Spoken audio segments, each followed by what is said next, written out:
Que la grâce et la paix vous soient données de la part de Dieu notre Père par Jésus-Christ, le ressuscité du troisième jour.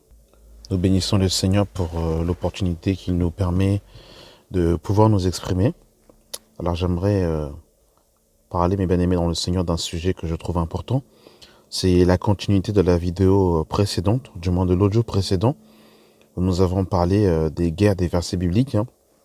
Nous voulons parler aujourd'hui de l'orgueil de la connaissance. Un phénomène qui touche malheureusement beaucoup de frères, qui touche beaucoup d'églises.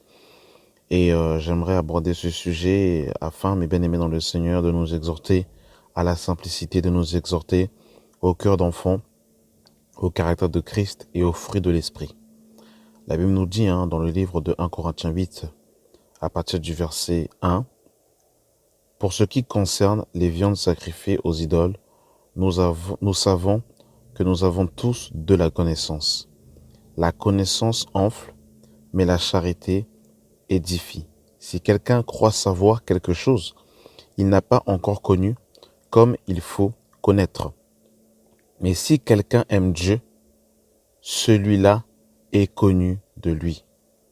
La connaissance enfle, mais la charité édifie. » Et justement, c'est sur ce passage-là que j'aimerais partager avec vous quelques mots sur la connaissance qui enfle.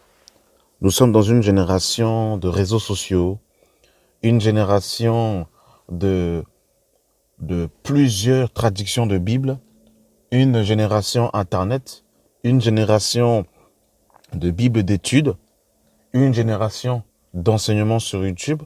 Il est très facile aujourd'hui d'acquérir facilement de la connaissance. Je me rappelle à l'époque où je me suis donné au Seigneur en 2001, quand je commençais à m'approcher du Seigneur par le biais de mon grand-père. Il n'y avait pas... Les réseaux sociaux n'étaient pas déployés comme aujourd'hui. D'ailleurs, même Internet n'était pas déployé comme maintenant. Pour accéder à YouTube, c'était difficile. Pour pouvoir se procurer des Bibles études, c'était compliqué. Les différentes traductions de Bible existaient déjà à ce moment-là, mais c'était pas comme aujourd'hui où ça c'est devenu, du moins par Internet, par YouTube, beaucoup aujourd'hui font la course aux traductions de Bible.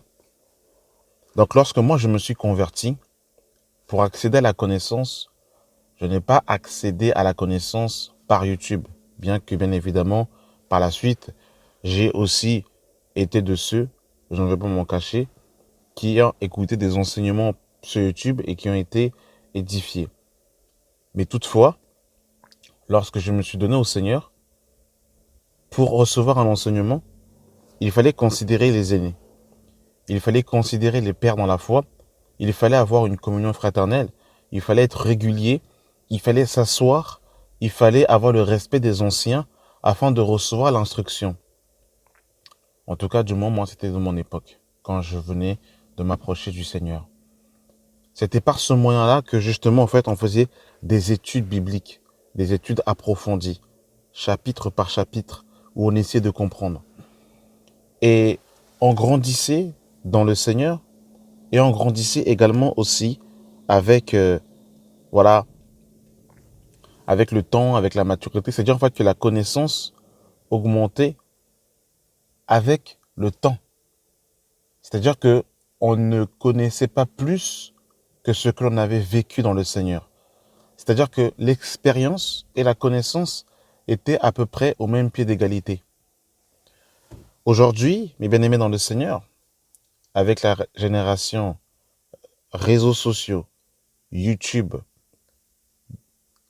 les Strong, non, surtout ne parlons même pas des Strong, les Strong, Wikipédia, Google, les Bibles études, les différentes traductions de Bible, pour quelqu'un qui se convertit le 1er janvier 2021, arrivé au 31 décembre 2021, s'il s'enferme dans sa chambre, même sans communion fraternelle, même sans considérer les pères dans la foi, il est capable d'accéder à la même connaissance qu'une personne qui est dans une communion fraternelle depuis 5 ans, juste en écoutant des enseignements sur YouTube, en regardant les Strong, en faisant des recherches sur Google, en ayant plusieurs traductions de Bible. Il est possible pour ce jeune homme de pouvoir accéder facilement à la connaissance. Mais le problème qu'il y aura, c'est que ce jeune homme n'aura pas l'expérience de la vie pratique. Et il est important que la connaissance des Écritures soit associée à la vie pratique. Parce qu'il y a des personnes qui ne vous parlent qu'en versets, mais qui n'auront pas qui n'ont pas de terre à terre, qui ne seront pas pragmatiques. L'évangile, c'est le pragmatique, c'est le concret, c'est le terre à terre. Bien que la Bible est un livre spirituel, mais il n'y a aussi rien de spirituel qui ne soit pas physique. Tout ce qui est spirituel est également physique. Parce que ce n'est pas soutenu par la vie. Donc du coup, ce jeune homme qui s'est converti le 1er janvier et qui s'est enfermé dans sa chambre en écoutant les vidéos sur YouTube, en n'ayant pas de communion fraternelle, effectivement, il va avoir une grande connaissance des versets bibliques. Mais le problème, c'est qu'il n'aura pas expérimenté, par exemple, le fait de supporter son prochain. Parce que pour supporter son prochain, il faut dans une communion fraternelle. Parce que dans une communion fraternelle, on a des origines différentes, une éducation différente, une perception des Écritures des fois qui peuvent être différentes. Et en étant les uns à côté des autres, le faire va aiguiser le faire, et bien aimé dans le Seigneur. Et c'est à ce moment-là aussi que le caractère de Christ et le fruit de l'Esprit va maturer dedans de nous. La grosse différence encore avec celui qui est seul dans sa chambre et qui fait des recherches et qui emmagasine des connaissances, c'est qu'il ne grandira pas dans le fruit. Parce que le fruit se développe encore au contact des autres. C'est au contact des autres que le fruit de l'esprit se développe. C'est au contact des autres, mes bien-aimés dans le Seigneur, que la vie de Dieu, la semence incorruptible que nous avons reçue, germe et grandit. C'est au contact des autres. Parce qu'en étant au contact des autres, je vais grandir dans la miséricorde. Je vais grandir dans la patience. Je vais grandir dans le fait de pardonner. Parce que vous savez, quand on est seul, eh ben, on est moins confronté à être blessé des uns des autres. Et n'étant pas blessé, tu ne peux pas savoir véritablement si tu es capable de pardonner. Un autre exemple encore à quelqu'un qui reste seul chez lui à la maison, il va certainement vouloir également les dons spirituels. Mais avoir un don spirituel quand on est seul à la maison, quand on n'est pas en communion fraternelle, eh ben, ce qui va se passer, c'est quoi? C'est qu'avec ce don spirituel, finalement, j'en aurai même pas. J'aurai des faux dons spirituels. Parce que le don spirituel n'est donné que pour l'édification du corps de Christ. Lorsque nous lisons 1 Corinthiens chapitre 12, c'est pour l'édification du corps de Christ. Mais étant seul à la maison, à quoi sert d'avoir des dons spirituels? Ces dons spirituels sont comme des pouvoirs magiques.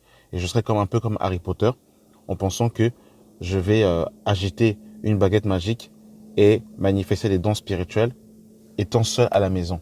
Donc imposer les mains aux gens, ça va être compliqué.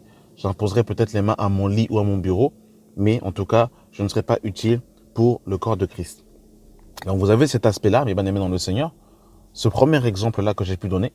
Et vous avez encore un autre exemple encore, ce sont les personnes qui arrivent dans le Seigneur aujourd'hui et qui vont dans les assemblées, mais qui ont la soif d'apprendre, apprendre et encore apprendre.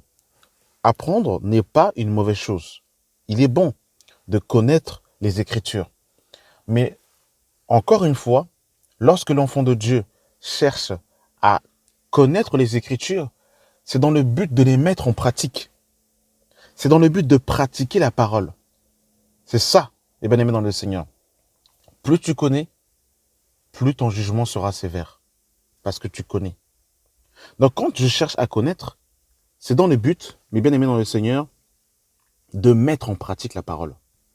Parce que vous savez, aujourd'hui, il y a des enfants, des jeunes frères, des jeunes sœurs qui, lorsque vous les avez connus, elles ne connaissaient pas les Écritures.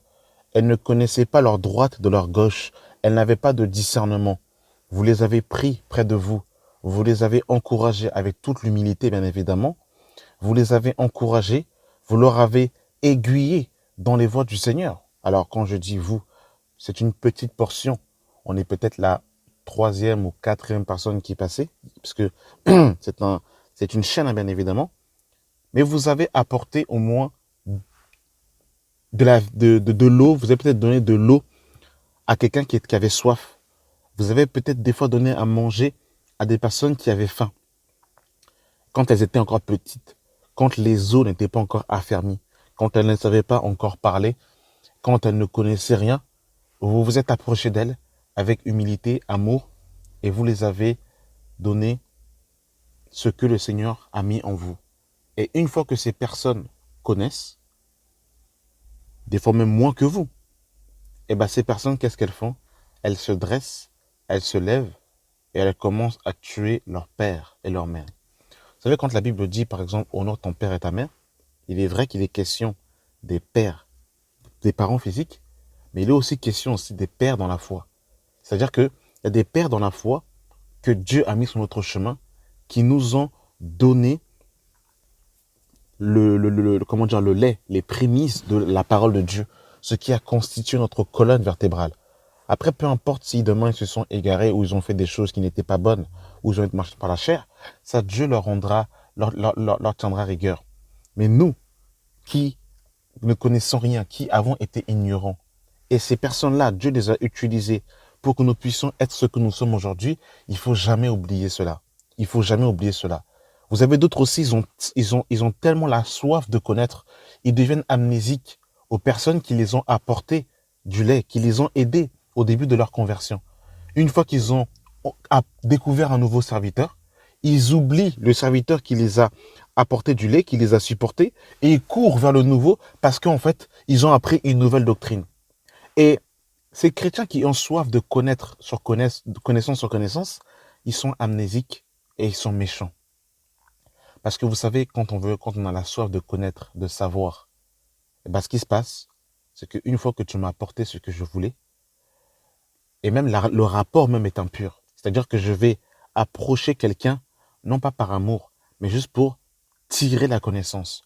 Et une fois que j'ai tiré la connaissance, que j'ai suffisamment tété le lait, eh bien en fait, je prends mes valises et je pars, en n'ayant aucune considération et aucun respect. Et ça, c'est terrible. Ce sont des choses qu'on voit dans l'Église. Et c'est pour ça que vous voyez des personnes, quand elles ont connu 2 versets de la Bible, ils connaissent à peine le psaume 2, ils veulent aller commencer l'œuvre de Dieu. Et vous savez, je vous dis, et ça c'est une vérité, l'œuvre de Dieu, on ne fait pas l'œuvre de Dieu avec la connaissance.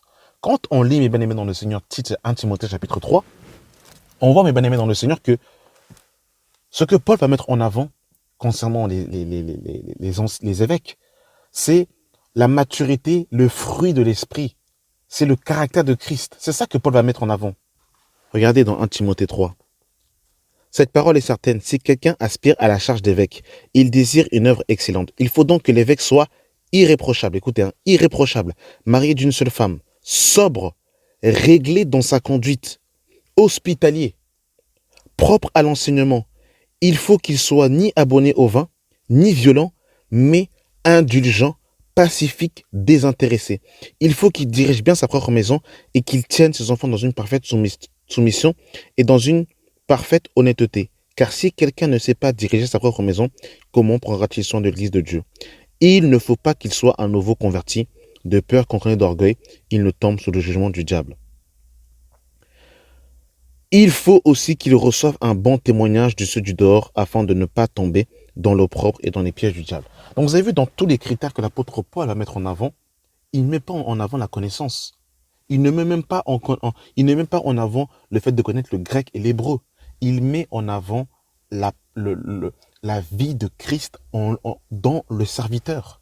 C'est ça que Paul met en avant.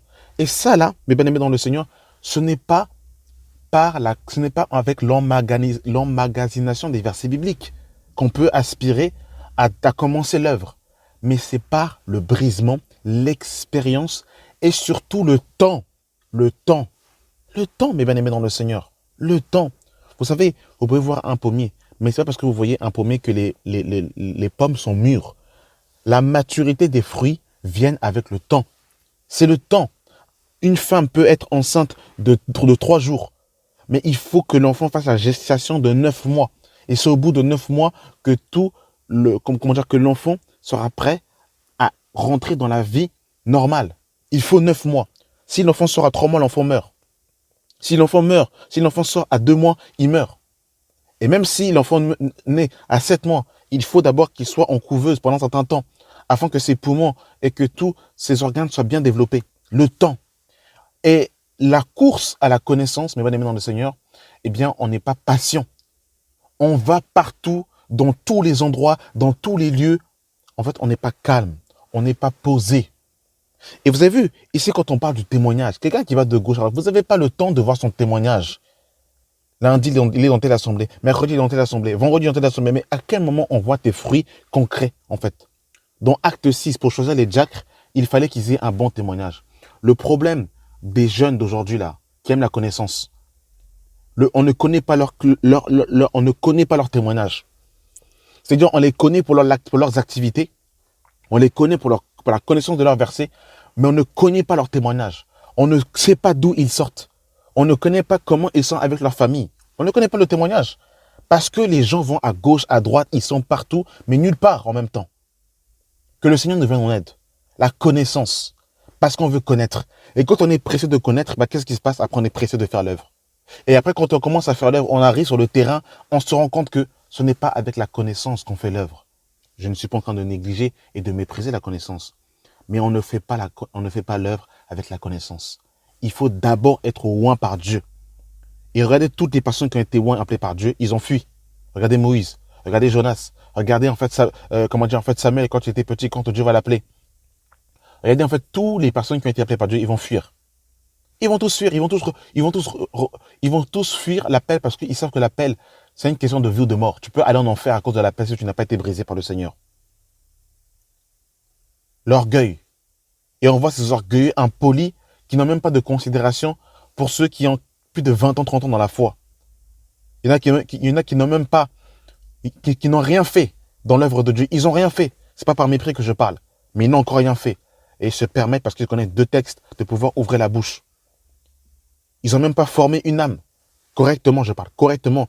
La fonder dans la saine doctrine. Ils ne l'ont même pas fait. Mais ils se permettent d'aller disqualifier les personnes qui ont 30 ans, 40 ans de ministère. C'est quand même terrible, hein. Cette génération, une génération malade, une génération des impies. Que le Seigneur nous vienne en aide. Que le Seigneur nous vienne en aide véritablement. Cet orgueil de la connaissance. Les gens vous prennent, ils sont hautains. Alors que vous leur avez donné le lait. C'est quand même grave. C'est quand même grave. Que le Seigneur nous vienne en aide. Vous avez vu encore ici, le caractère ici. Quand on parle du caractère, sobre, réglé dans sa conduite. Là, c'est pas la connaissance. Là, c'est le fruit. Mais le fruit se développe avec la maturité, l'expérience, la patience, l'intimité avec le Seigneur. Et c'est en étant au pied des anciens, en étant au pied des aînés dans la foi, que l'on grandit. Parce que celui qui s'élève sera abaissé et que celui qui s'élève sera abaissé. C'est un principe. Avant que je vous parle ici, là, de la foi, un jour, il faut que je vous parle de mon témoignage quand même, pour que vous sachiez d'où je viens. Parce que je pense que c'est important pour les personnes qui m'écoutent de savoir un peu d'où je viens un peu. Avant que je vous parle, que je fasse des vidéos sur YouTube, je vous dis depuis 2001 là-bas, là, depuis 2001, là, quand je tourne cette vidéo, nous sommes en 2021. Je ne dis pas que quand je me suis approché du Seigneur en 2001, j'étais parfait, irrépréhensible. Pas du tout.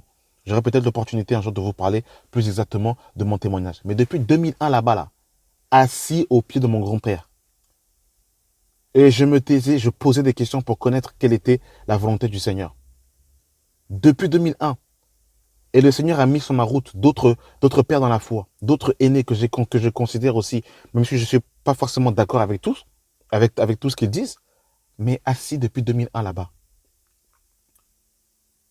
La première fois qu'on m'a donné l'opportunité de pouvoir apporter un enseignement, je n'ai pas bousculé les portes.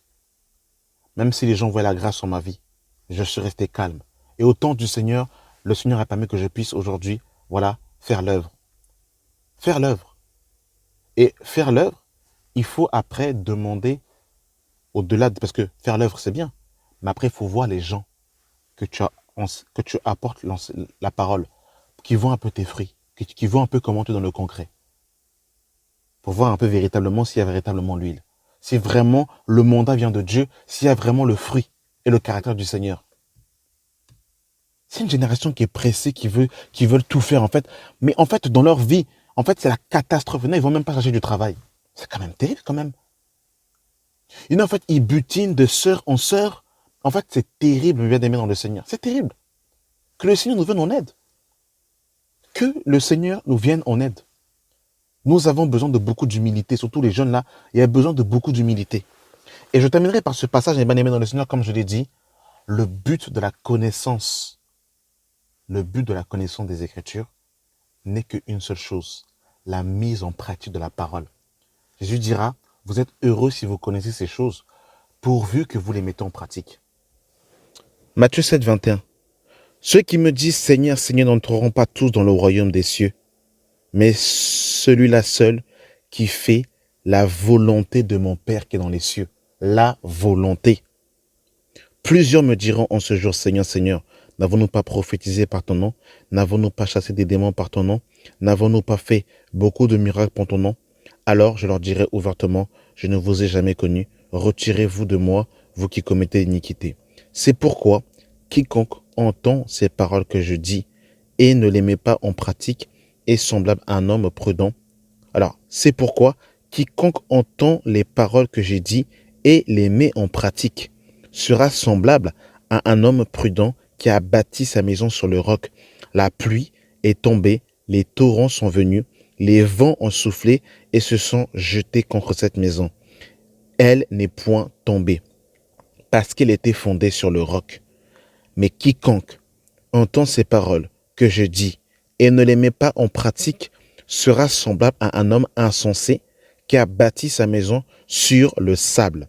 La pluie est tombée, les torrents sont venus, les vents ont soufflé et ont battu cette maison. Elle est tombée et sa ruine a été grande.